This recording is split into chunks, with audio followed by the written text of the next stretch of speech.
Today, a Democracy Now! Exclusive. We're in occupied Western Sahara, in Laayoune, the capital of what many call Africa's last colony. Morocco occupied Western Sahara more than 40 years ago, in 1975. 4 days in Western Sahara, Africa's last colony.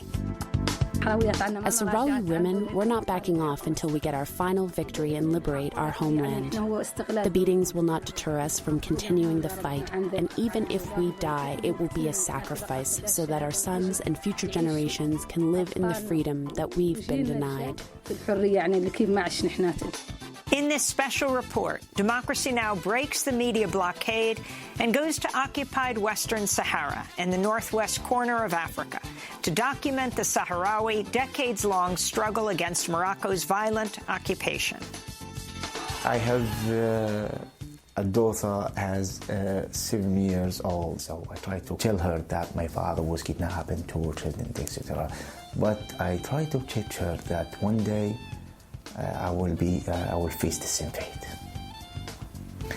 So I'm always waiting. We re-air our special report as the United States becomes the first nation in the world to recognize Morocco's annexation of Western Sahara. The Trump administration announced the major policy shift on December 10th, International Human Rights Day, as part of a deal that saw Morocco become the fourth Arab nation to normalize ties to Israel in recent months. Trump's decision on Western Sahara has received widespread international condemnation, and the United Nations has stated its position regarding Western Sahara remains unchanged. Meanwhile, a nearly 3-decade ceasefire in Western Sahara also recently ended after the Moroccan military broke into a southern no-go buffer zone on November 13th to attack Sahrawi civilians and exchange fire with the Polisario Front, the Sahrawi liberation movement seeking independence. As Morocco and the Polisario engage on the battlefront, dozens have been arrested in the occupied territory. Many of the Sahrawis in this film are currently under police siege or in hiding. All that and more coming up. This is Democracy Now!, democracynow.org, the War and Peace Report. I'm Amy Goodman. Today, a Democracy Now! Exclusive. 4 days in Western Sahara, Africa's last colony.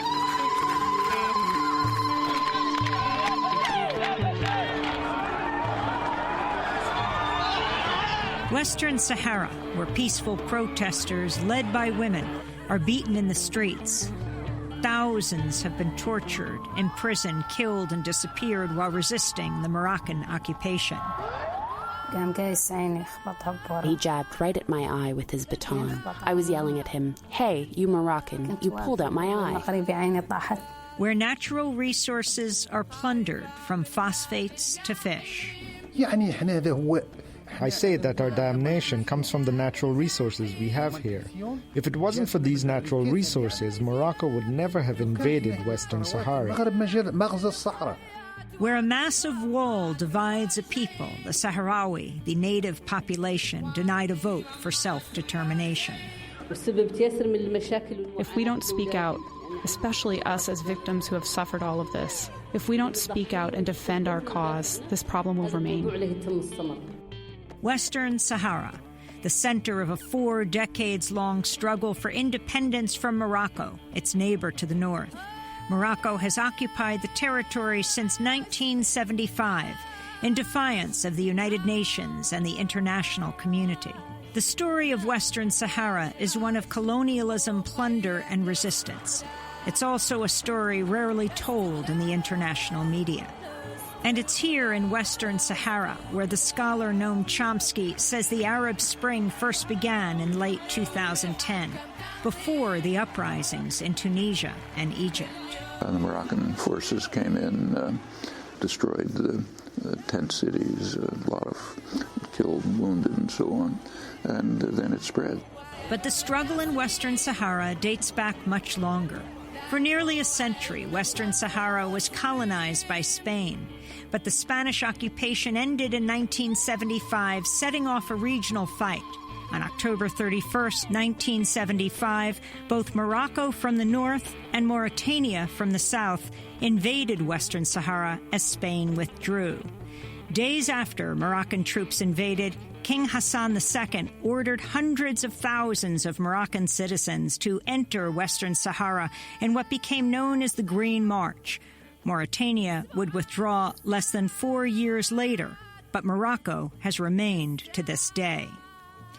Just days after the Moroccan invasion, Secretary of State Henry Kissinger privately told President Gerald Ford he hoped for a, quote, rigged UN vote at the Security Council to confirm Morocco's claim over Western Sahara. About half of the Sahrawi population fled the invasion to neighboring Algeria, where they settled in refugee camps in the middle of the desert. The Moroccan invasion set off a 16-year-long war with the Sahrawi liberation movement known as the Polisario Front. Morocco's army, with the help of U.S. military aid, drove the Polisario to Western Sahara's eastern desert. Morocco then created the world's longest minefield and built the second longest wall on Earth with the help of U.S. weapons companies Northrop and Westinghouse. The nearly 1,700-mile wall divides Sahrawis who remain under occupation from those who fled into exile. The Moroccan government began decades of torture, disappearances, killings, and repression against pro-independence Sahrawis living in the occupied territory.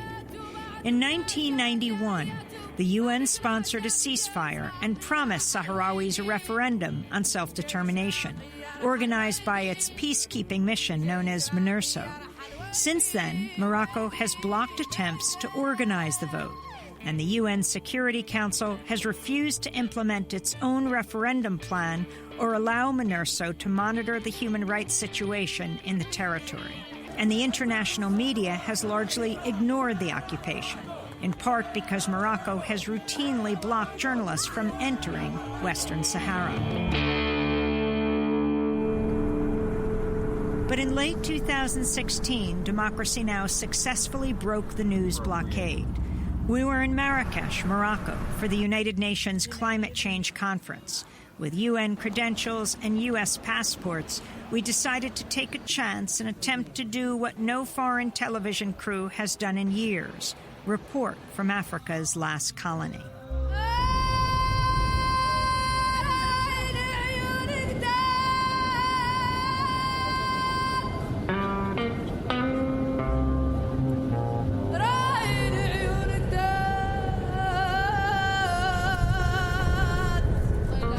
Goodman, this is Democracy Now! We've just landed in Laayoune, the capital of Western Sahara, Africa's last colony, hoping to report from here, occupied by Morocco for more than 40 years. We're at the airport now. We'll see what happens. I'm speaking quietly on the plane because journalists, even Western journalists, are rarely allowed into Western Sahara. We don't know if this is the moment we'll be turned back, as so many others have been. Maybe it's the UN press badges around our necks. Maybe it's our U.S. passports. Or maybe it's just that our arrival was so unexpected. But after a check of our documents and a few questions, we're waved through customs. Outside the airport, we climb into a car driven by Jamal, our translator and guide. They were very nice to meet. So who are the plainclothes officers at the airport? Those are security officers. Some of them belong to different departments. Jamal says we've been observed by local police, the Moroccan Secret Service, and intelligence agents. So welcome to Laayoune. This is Laayoune. Actually, the airport is so close, so nearby that you can walk. We arrive at the Hotel Salwan, knowing that the receptionist is obliged to inform the police of our presence. We check in quickly and immediately prepare to interview Sahrawi activists in one of our rooms. We don't know how many hours or minutes we'll have to record before the authorities arrive. Soon, a small contingent of Sahrawis enters. Our first interview is with journalist Mohamed Mayara.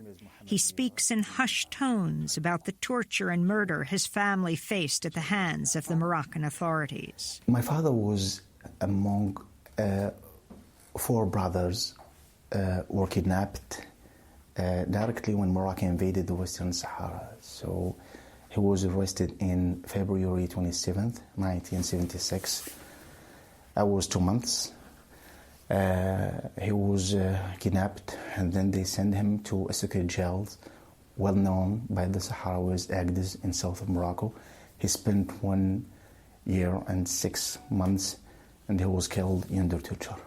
What kind of risk do you take speaking to a Western journalist like me?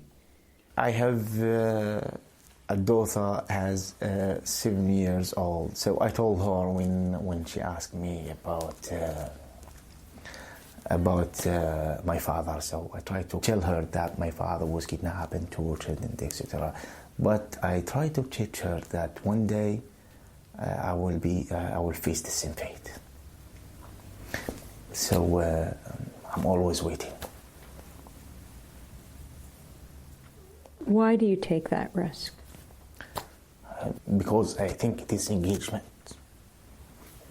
This is the duty of freedom. The work of Mohamed Mayara's citizen journalist group, Equipe Media, is documented in the film 3 Stolen Cameras. It shows the gruesome fate of a Sahrawi cameraman who was pushed off a rooftop by police after he was spotted filming a bloody crackdown on a peaceful protest.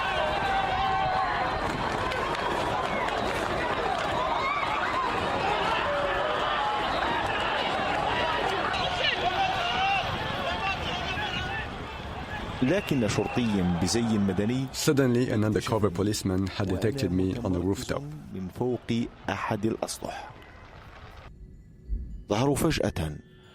They suddenly appeared and pushed me over the edge. As I fell down on the street, I broke my leg. Other policemen dragged me on the ground. A bit further down the street, there was a burning tire.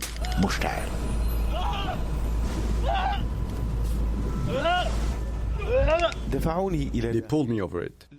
It was no accident. They wanted to demonstrate their power and show what happens to those who try to break the media blockade.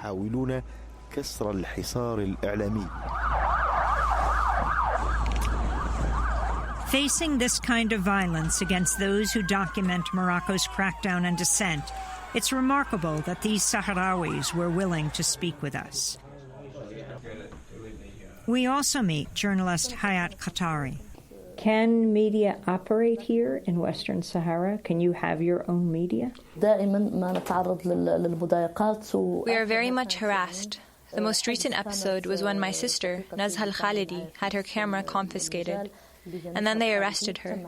And she was brutally treated by the authorities over 24 hours in the police station. That's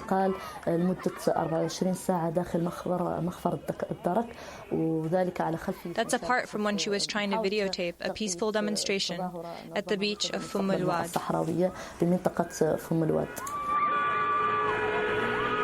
It's now past midnight. Not long after we finish our interviews, we get a phone call. The hotel receptionist tells us the police are in the hotel lobby demanding to see us. We make our way downstairs. 2 men in plain clothes tell us to sit down and warn us against reporting in Western Sahara. We go back upstairs, and soon after we learn a pro-Moroccan government website called Sahara Zoom had published details about our trip, including information about the interviews we had done in our hotel room that night. The message was clear. We're watching you.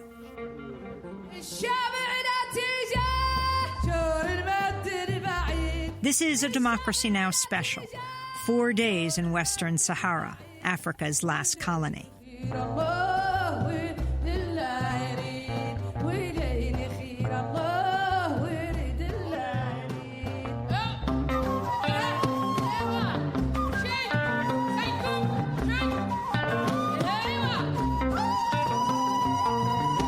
That's Sahrawi singer Mariam Hassan from her album Layoun on Fire. This is a Democracy Now! Special, 4 days in Western Sahara, Africa's last colony. I'm Amy Goodman. It's day 2 of our trip to Laayoune, the capital of Western Sahara. Despite warnings against reporting from here, we set off for the offices of a human rights group. We carry all our possessions with us, assuming our hotel rooms could be searched or we could be deported at a moment's notice. Everywhere we go, we're followed. We just left our hotel, and a man with a motorcycle just outside, as we came out, he started texting. And now he's a little bit behind us, keeping a careful distance. We've got security on our tail. We've made a right and a left and a right. We've made a U-turn, and the man on a motorcycle is right behind. Everywhere we drive are the posters, the billboards of the king. That's the Moroccan king, King Mohammed VI. Right here, this is the door, so. We've arrived at the only Moroccan-accepted nonprofit here in Laayoune. There's clearly security sitting right next to the door, and the motorcyclist, the so-called security, is right behind us. The human rights organization has a long name. ASVDH stands for the Sahrawi Association of Victims of Grave Human Rights Violations Committed by the Moroccan State. The walls of its office are lined with posters and photographs showing the names and faces of the imprisoned, the disappeared, the now dead. My name is El Khalia Jimmy. I'm a former victim of forced disappearance. I'm the vice president of the Sahrawi Association here. That's where we are right now. It's our association that traces the files of Sahrawi disappearance victims. Today, November 20th, marks the anniversary of my forced disappearance, which took place in 1987. El Khalia Jimmy, describe what happened to you. What happened to me happened to all the victims. Specifically, the pictures that I saw from Abu Ghraib prison in Iraq, they made me feel that I lived the same thing, that I underwent the same conditions, but in darkness. At that time, there was nobody to take pictures of us. There was nobody to talk about us. El Khalia Jimmy shows us her arm, left scarred after her captors unleashed a dog on her. I still bear the marks of the dog bites right here. Who did this to you? It was the Moroccan state and the Moroccan police, the secret police. The same thing they did to me, they did to my grandmother before in 1984 when she was kidnapped. And so far, we don't know anything about what happened to her. I was stripped naked completely. The worst part of the torture as a Muslim and an Arab is that I was stripped naked.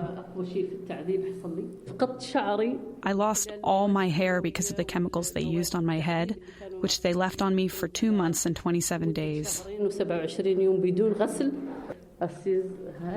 El Khalia Jimmy sinks to the floor as she continues to describe her torture in Moroccan police custody. One of the torturers would put water onto my face, which was covered with a rag, until I started asphyxiating. And then he would slap my face until I would breathe again. Are you saying they waterboarded you?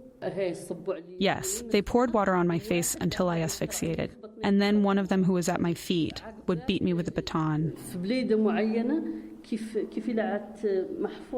Then in the same area, they had a small hole filled with water where they put me. And then they would bring an electric generator and they would electrocute me using that technique. In my fingers and in my ears.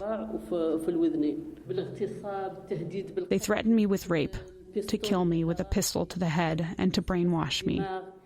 You were tortured 30 years ago. Do you feel you are taking a risk when you speak out? I am not afraid. I took a vow that we have to talk about this issue.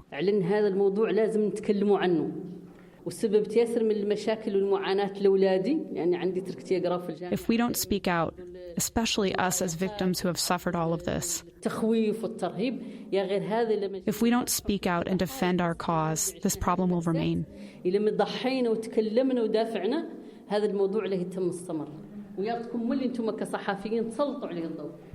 Our interview is interrupted when our guide Jamal receives an urgent phone call. We've been summoned to appear before the most powerful man in Laayoune. We get back into our car and head for his residence. Once again, we're followed by a man on a motorcycle. Are we about to be deported?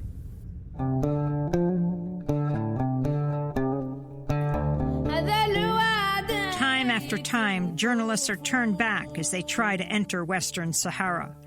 Like 12 Spanish reporters deported from Laayoune's airport after their arrival in 2010, including the renowned radio reporter Àngels Barceló. Every time they turn us away, we should go and tell the story on air. Go and say, today we have tried it again, and today the Moroccans have sent us away again. And the Spanish journalist Bernard Millet. They inspected all my gear, cameras, photographs, and they made me erase photos that, according to them, were incriminating. And human rights observers are deported as well, like European parliamentarian Willy Meyer, Spanish lawmaker Xavier Ron, a Norwegian delegation held on a bus and expelled in 2016, and many others. All of them tried and failed to do what we had somehow managed, to make it into Western Sahara to report on the occupation.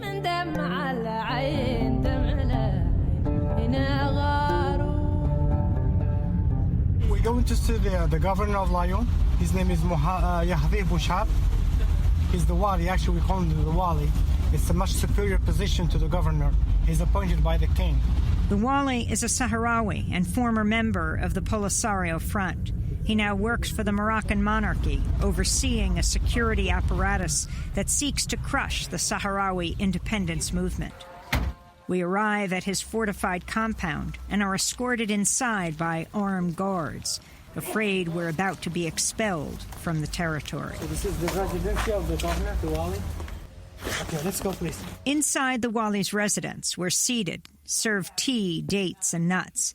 As the wali tells us in no uncertain terms, we're not allowed to practice journalism in Western Sahara. If you have the authorization, I will be more than glad to provide this interview.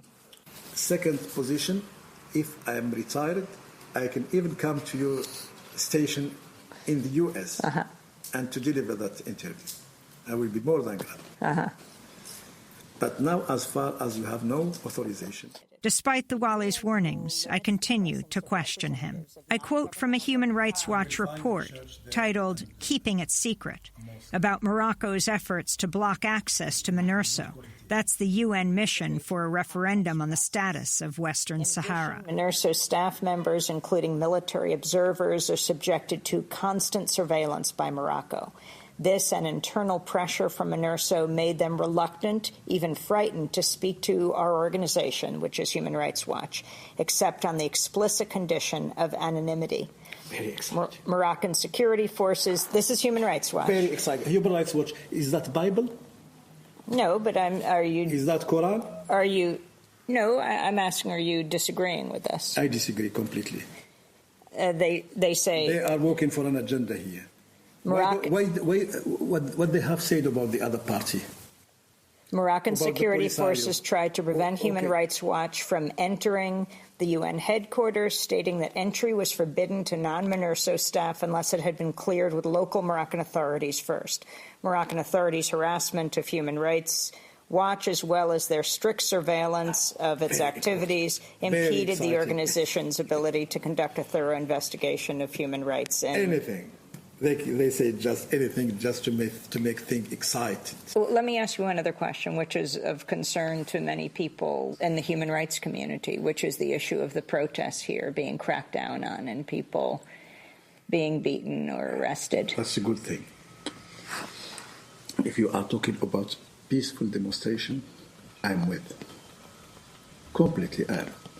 I appreciate to see people demonstrating and to provide their opinions. But people got injured. Sorry? People got injured. People... You will see by yourself. So you're saying people are not being hurt in the demonstrations? You will see who was hurt by those demonstrations. It's not demonstrations, it's completely the anarchy. As I continue to press him on human rights, the Wali loses his temper. You talk about human rights? Human rights, even in the United States, you don't have them. You have more than 1 million people living just in the underground in New York. And they are eating rats and rats. And when they are sick, they are eaten by the rats. That's Democracy true. now, you have to work on it in Guantanamo and everywhere. That's a very important point. That's it. That's, I think I was very happy to see you because... With that, we're dismissed and warned against continuing to report from Western Sahara. During our discussion, the Wali repeatedly mentioned the close U.S.-Moroccan relationship, which dates back to 1777, when Morocco became the first nation to recognize the United States. While the U.S. has never recognized Moroccan sovereignty over Western Sahara, Washington has played a pivotal role in shoring up Morocco's occupation. In addition to Secretary of State Henry Kissinger hoping for a rigged vote at the United Nations Security Council regarding Western Sahara, President Jimmy Carter's State Department in 1979 gave $200 million to the U.S. company Northrop Page Communications to build an intrusion detection system for the nearly 1,700-mile wall Morocco built in Western Sahara, which is lined with an estimated 7 million landmines. A year later, Carter provided Morocco with $230 million in military aid. It's been a bipartisan affair ever since. King Hassan II with President Reagan in 1982. Moroccan people and American people will be ready always to mix their blood for the dignity of man. His Majesty briefed me on the latest developments in his efforts to reach a peaceful settlement of the conflict in the Western Sahara, and I expressed my admiration for his support. After the Cold War ended, Morocco became a key U.S. ally in the so-called War on Terror. In 2004, President George W. Bush designated Morocco to be a major non-NATO ally of the United States, opening the door for more military deals. And the money has flowed both ways.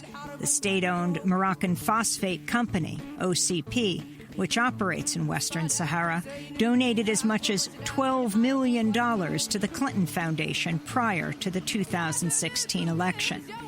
And the Wali proudly pulled up a photo on his cell phone from January of 1992, showing Donald Trump, his soon-to-be wife Marla Maples, and Moroccan King Hassan II at Trump's prime property, the Plaza Hotel in New York.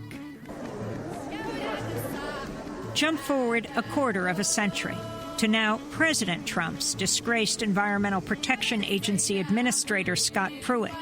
Prior to his resignation, Pruitt took a controversial $100,000 trip to Morocco in December of 2017, where he met with the head of Morocco's state-owned mining company. Pruitt's trip was arranged by a lobbyist, Richard Smotkin, who accompanied Pruitt and helped set up meetings for him. As we drive through the streets of Laayoune, everywhere are signs of occupation. The city was built up under Spain's fascist dictator, Francisco Franco, and has been occupied by Morocco since the mid-70s. We pass the United Nations MINURSO compound, where just over 200 UN peacekeepers monitor the 1991 ceasefire between Morocco and the Polisario, but are legally prevented from intervening to stop human rights abuses. And we drive past the high walls of the notorious black prison, where generations of Sahrawis have been detained, tortured, and disappeared. One of them is Sahrawi independence activist Hamad Hamad, who welcomes us into his home. Over tea, he describes his torture at the hands of the Moroccan authorities during his years spent as a political prisoner. They linked electrodes to my ears and something to my underarms and to my tongue and then other sensitive parts.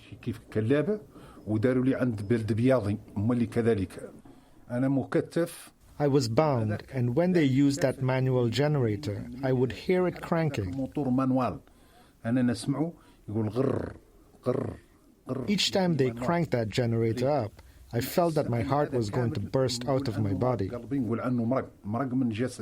The UN Secretary General Ban Ki-moon called the Moroccan presence in Western Sahara an occupation. What was your response?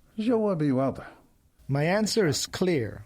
We are a people. We have a homeland. We have a culture. We have all these things that constitute a country. We are very different from the Moroccans. It's impossible for us to be Moroccans. We have no common history. There's nothing that links us to them whatsoever. I say that our damnation comes from the natural resources we have here.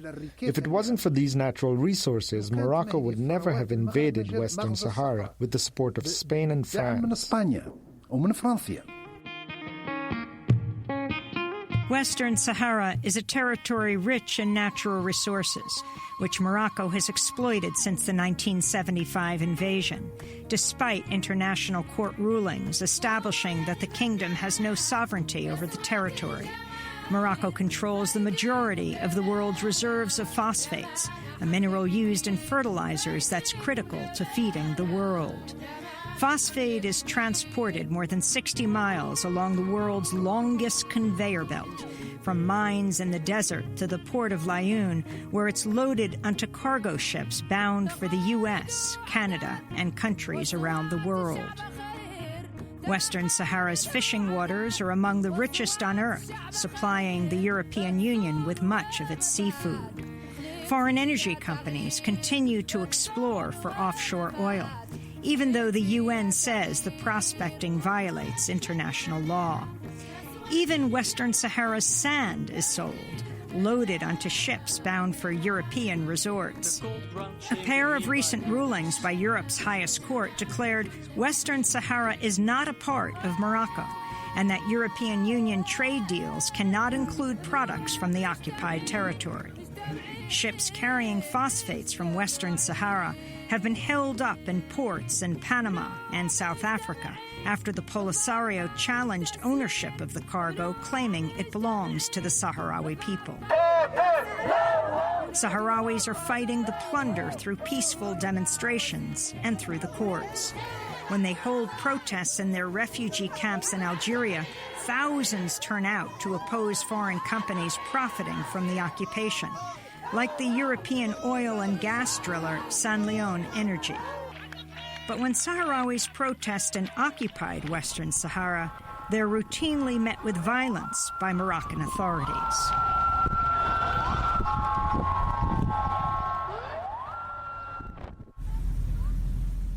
It's still day 2 of our trip to Western Sahara. As we cross town to meet with more Sahrawi independence activists, once again we're followed by a man on a motorcycle. We arrive making our way past pro-independence graffiti and meet an icon of the Sahrawi resistance. Sultana Khaya drapes herself in the red, white, black, and green flag of Western Sahara. Just holding this flag in public is enough to get an activist beaten and arrested. My name is Sultana Khaya. I was born under Moroccan rule in the occupied city of Boujdour. I live just like any other Sahrawi woman who was subjected to torture and beatings, and in my opinion, my case was milder than many others. In 2007, Sultana was peacefully protesting with fellow college students at a university in Marrakesh, Morocco, when police surrounded her. May 9th was an anniversary that all Sahrawis should celebrate. We were a group of 500 Sahrawi students. We left the university campus marching, peacefully, waving flags and chanting, "There are no alternatives to self-determination." They sealed off the street and we were besieged in it.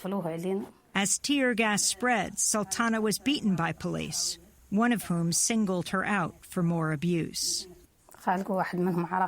One of them recognized me, and he jabbed right at my eye with his baton. When he did that, I bent over and I could feel my eyeball in my hand. I was yelling at him, "Hey, you Moroccan, you pulled out my eye." Sultana's ordeal continued in an ambulance as she was tortured on her way to the hospital. I told him I had a hemorrhage in my eye. He tried to put his finger into my eye socket. I didn't get any medical treatment till the next morning at 11 when a group of Moroccans came to me telling someone to sew up my eye. Because when I was in the ambulance, another woman was crying and telling me, "Your eye is gone." They were trying to sew up my eye so other women could see it and think twice before getting involved in activism. They wanted to make an example of me. Do you have confidence that Western Sahara will become an independent nation? That's for sure, because the determination of the people is invincible. What we've got is true. We've lost many men and women over this. One day, it shall be liberated. Even losing her eye has not stopped Sultana Kaya from continuing her protest for Western Saharan independence, as we will witness for ourselves even during our short stay in Western Sahara.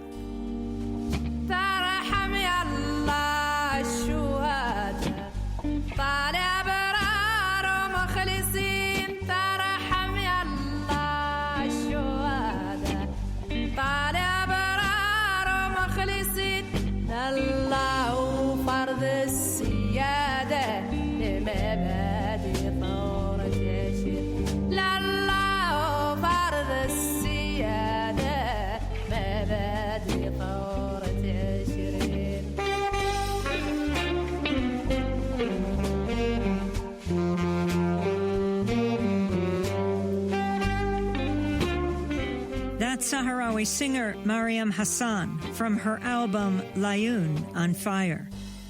This is a Democracy Now! Special, 4 days in Western Sahara, Africa's last colony. Do you want to change the hotel? On day 3 of our trip to Layun, the capital of Western Sahara, we invite a Sahrawi activist to our hotel.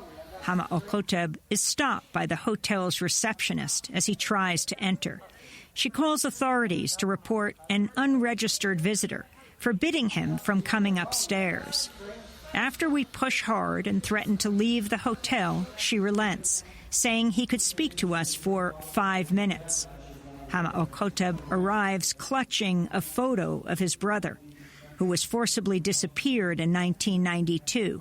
He's been searching for him ever since. This is my brother, Hafed El-Koteb, who was abducted November 7th, 1992 by Moroccan plainclothes police at 5 in the morning.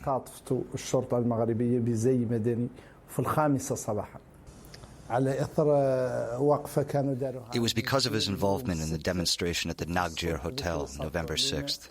They woke us up very early in the morning, and the situation was very ugly. Plainclothes policemen came to our house, and they abducted him. Where was he taken to? The information that we have is inconclusive because we didn't see anything. And the rest of the people who were abducted with him, around 500 people, were blindfolded. My brother and our neighbor's son, we don't know anything about them. Hundreds were released, but about 200 were kept there. How did Hafed's disappearance affect your family? It was a landmine that exploded within the family. His presence was the glue that united us. My father had diabetes, and because of the insults he heard on that day of the abduction, he became paralyzed and remained that way for the rest of his life. My mother would not dare to enter the home again, and she stayed with my other siblings for a year. I call upon all the free world and all the people in the world to help us reveal the truth about my brother's whereabouts. I call upon the Moroccan government to reveal the fate of all of our sons.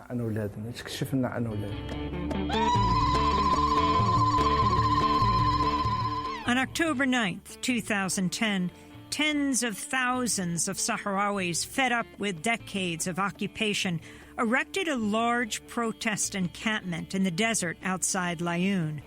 Known as Gdem Izik, the camp preceded the Arab Spring and quickly grew to include whole families living among thousands of tents.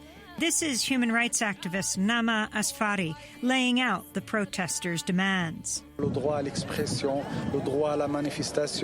of speech, freedom to demonstrate, the right to housing, the right to work. but in the legal context of the territories of Western Sahara as non-autonomous territories. Speaking on Democracy Now!, renowned author and activist Noam Chomsky called the Gedem uprising the start of the Arab Spring. The current wave of protests actually began last November in Western Sahara, which is under Moroccan rule after a brutal invasion and occupation. The Moroccan forces came in, carried out, destroyed the tent cities, a lot of killed, wounded, and so on, and then it spread. On November 8, 2010, Moroccan forces used tear gas, clubs, and water cannons to force the protesters from their tents before firing live rounds and setting the camp on fire. The Polisario says the raid killed 36 people, with many hundreds more injured and arrested. Many were tortured in custody, including 23 activists who were accused of contributing to the violence. They were tried, convicted, and given harsh sentences in July of 2017. It was the latest chapter in a long history of repression against Sahrawis at the hands of Moroccan forces.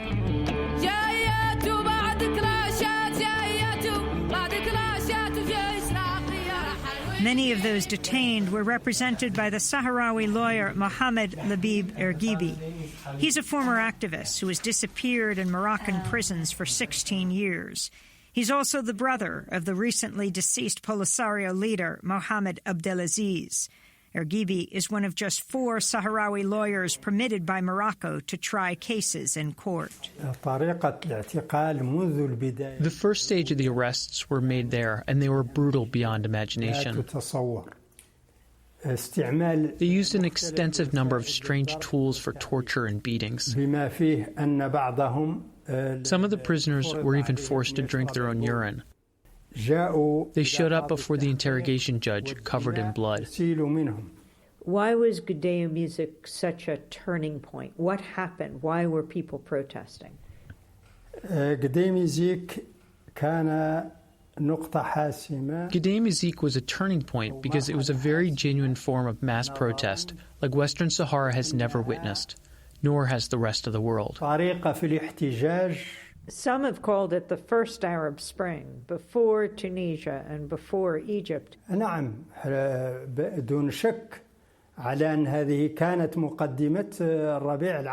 Yes, without any doubt, this was the beginning of the Arab Spring. Every media outlet, after Gedem could only talk about how well organized, well managed, and well prepared the protest in Western Sahara was. And from here it spread to Tunisia and Egypt. So of course, when the American academic noted that this was the beginning of the Arab Spring, he was correct.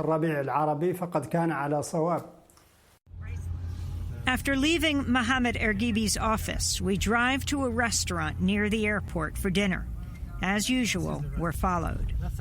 So we sat down here at a restaurant near the airport in Laayoune. We came into a vast, empty restaurant, and within about 15 minutes after we ordered, about 100, mainly men, some women, dressed in traditional West Saharan dress, carrying Moroccan flags, all came in, and they sat down all around us. One has an English sign that says, "Shame on you." When our translator Jamal got up to see what was going on, plainclothes men, not in traditional dress, came up to him and said they want to speak to Amy Goodman when we're done. Our car has been hemmed in by a number of cars, and we also hear there was a protest in another part of the city where one of the people we interviewed was beaten up. He just called me. He said that he was beaten up now at the peaceful demonstration in Smara Boulevard. Who? Hamar Qutb. Who we talked to yesterday. Yes, he was now participating in the peaceful demonstration, and he was beaten up. Some of the people here came over very close to us and took pictures. We're eager to leave so we can find out what happened to Hama al-Qutb and other protesters across town. But the moment we stand up, we're followed out of the restaurant by the crowd. Outdoors, we're surrounded on all sides and prevented from driving away. The pro-Morocco protesters unfurl large custom banners printed on vinyl. They're starkly reminiscent of a banner photographed at a Moroccan state-sanctioned protest against UN Secretary General Ban Ki-moon in March of 2016, after he used the word occupation. Back at the restaurant, one of the vinyl banners with red and black lettering has a photo of me interviewing a Sahrawi activist with the caption, "Shame on you." We're standing here outside of a restaurant that we came to near the airport called Umaima, and a group of 50, 60, 70 people in West Saharan dress have descended on the restaurant carrying signs that say "Shame on you." Journalist or person of Algeria, yes, for the American-Moroccan friendship, and dismembering countries goes hand in hand with strengthening the ISIS. I thought we'd start by talking to one of the organizers, who is a freelance journalist who trained in Rhode Island. So if you could tell us your name. Yeah. By the way, I'm not one of the organizers, so I'm just volunteering with the people, my fellow Sahrawis, to talk to you about what they think of your visit and about general issues related to the issue of Western Sahara. And how did you know that I was at this restaurant? Well, this is a small town, and everybody knows everybody. Whenever a foreign delegation comes to the area, so everybody is aware of this. It was an empty restaurant. We just came in 5 minutes before. This is a restaurant which is well known to the people. And for example, when maybe one of my cousins was there, he would notice foreigners. He would immediately check why they are here. And you were just sitting with 60 people in West Saharan dress? No, the people are gathering. They told me to volunteer with them for the interpretation. As we speak with Bashir Dahi, a number of men in plain clothes stand on the perimeter, taking photos and video, speaking on cell phones. A local activist would later identify some of them as members of the Moroccan Interior Ministry, including at least one official who's been accused of torturing many Sahrawis. I'm bin Abd Salka, Regional Coordinator for the National Front for the Defense of National Integrity in Laayoune. I came here to represent my organization to say that we Sahrawis are in our territory and we will do anything to defend it.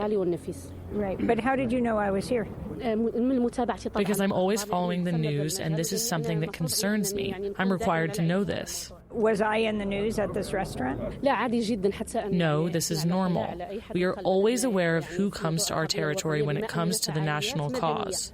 Who told you that I was here? This is the main restaurant in my city. I came to visit it, and suddenly I saw you. And you carry Moroccan flags with you everywhere you go. It's very customary to be giving out Moroccan flags in the restaurant. Of course. I'm representing an organization whose main goal is to defend the national interest. The flags are always in our homes, always on our persons. Our flags are always ready, thank God, always prepared. I saw one person carrying all the flags and giving them out.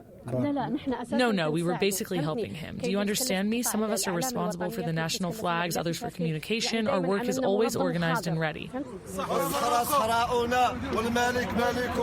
Now it's getting dark. We're getting increasingly nervous. The sun sets on the restaurant Umaima as the pro-Morocco protesters prevent us from leaving for over an hour.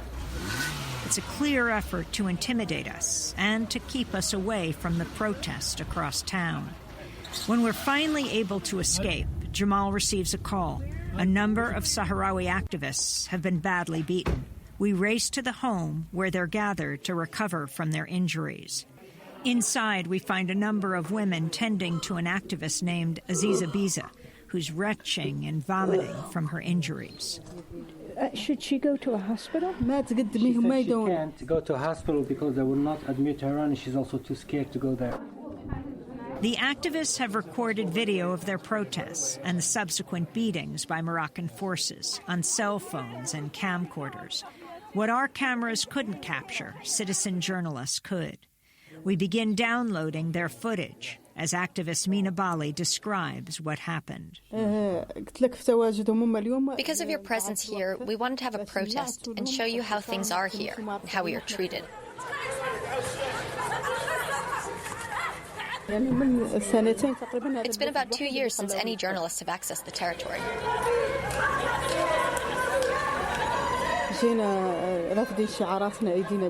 We came chanting slogans, making peace signs with our fingers as usual.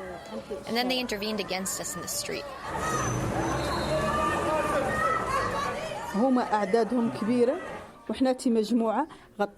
They were a large group. They pushed us into a narrow street. They took me, one of them grabbed my hair and he started beating me. He wounded me here, under my nose. He grabbed my breast and continued beating me against the wall.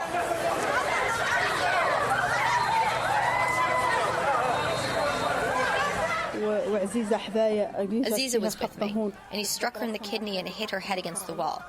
And then she fell on the ground at my feet. And Galia Jamani was being dragged there, and Sultana Khaya. I'm going to go with the women to see their bruises. They're going to show me, and then we'll see what we can show the camera. We follow Sultana Khaya into a small bedroom. She pulls back her milfa, her traditional Sahrawi robe, and shows me fresh bruises on her leg, both arms, and on her breast.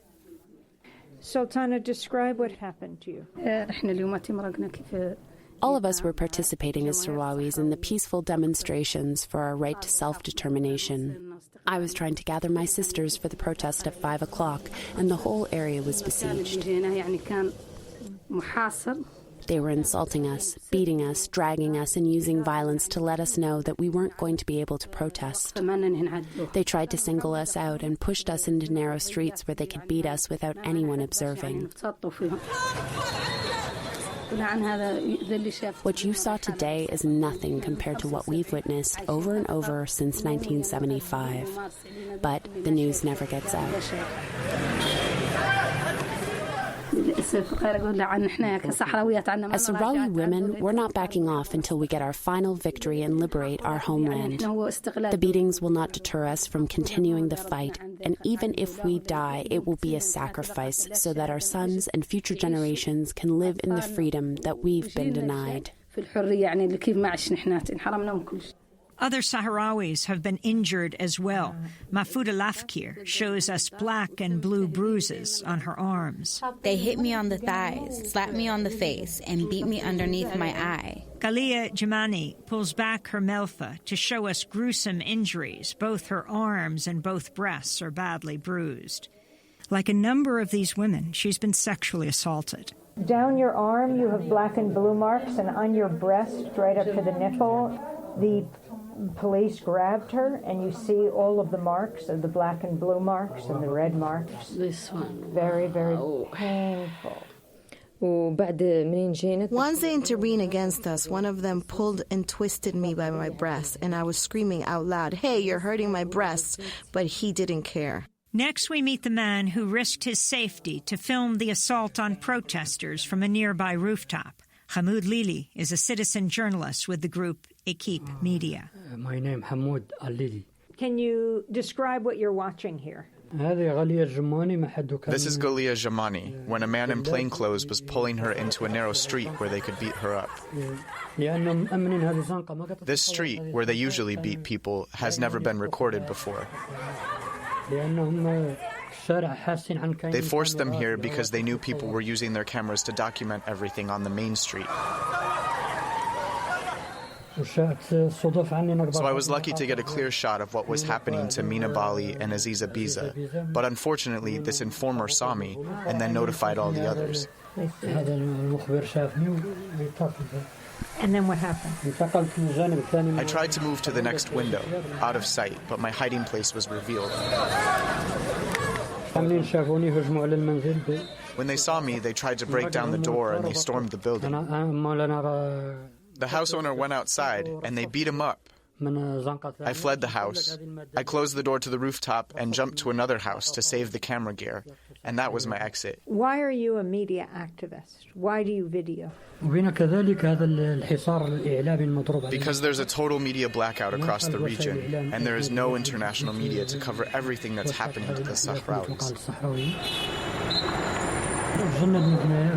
And we volunteer as activists so we can transmit the suffering to the outside world through our cameras. Back in the living room, Aziza Biza has stopped vomiting from her injuries and is propped up on pillows. She's able to speak with us, with her husband and teenage son sitting beside her. They started beating me up out there and kicking my stomach. Then they tried to strangle me by my melfa. I felt something around my throat and I couldn't breathe. Then I fainted. I don't remember anything. I just remember that I found myself here. You said they kicked you in your kidney? Yes, and also they kicked me in my head, which already had stitches from a previous beating, and then kicked my ribs. And yet you still came out for another demonstration. Why is it so important to you? It is very important for me because I want the liberation of my country, because I want to live like other women in the world, in freedom, and to see my children and my country free. What are you calling for? I call on the free world to help us free our country, to get liberated so that we can live our lives like normal women around the world.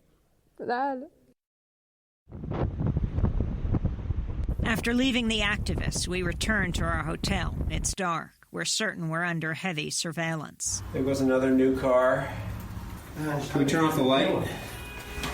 Soon there's a commotion outside our room on the boulevard below. Cars are making U-turns outside of our hotel. Their driver is clearly alarmed over something happening further up the street. Jamal gets a phone call from Mohammed Mayara of Equipe Media. He describes the police violence he's witnessing nearby. I'm seeing police throwing stones and raiding houses. It comes from you. Let's go upstairs. We climb a set of stairs to the hotel's rooftop. We spot protesters on a sidewalk below, a few hundred feet away. They begin to scatter just as the hotel's night manager demands we leave. He said you're not allowed to be here. We quietly descend and return to our room. From our window, we spot about a dozen men throwing stones, then turning and running away.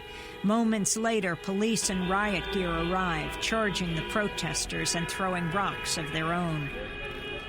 As the night wears on, the confrontation between Sahrawi activists and the police winds down.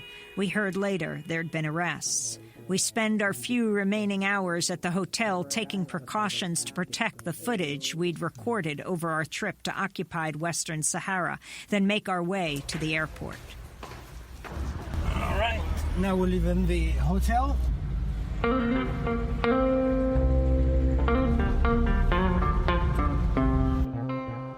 At the gate, we pass through a final gauntlet of Moroccan mukhabarat, or intelligence agents.